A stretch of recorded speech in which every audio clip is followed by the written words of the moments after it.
Magapong pagukay at pagtatayo ng river wall sa ilog ang patuloy na isinasagawang konstruksyon sa probinsya ng Bulacan.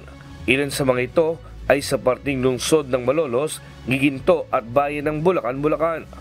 Proyekto ito ng Department of Public Works and Highways o DPWH na Construction Improvement of Slough Protection, Structure and Waterways, kung saan niluluwagan nila ang mga ilog at nilalagyan ng river wall bilang proteksyon sa tubig baha.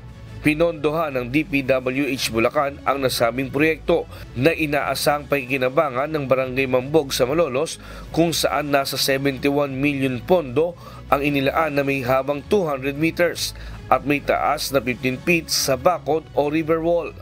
Ang kagandaan nito, bago matapos ang konstruksyon ng New Manila International Airport, ay naluwagan na at naalis ng mga basura at kalat sa ilog para iwas ba at kalat, at proteksyon na rin sa mga residente na makaiwas sa kanilang mga bahay sa baha.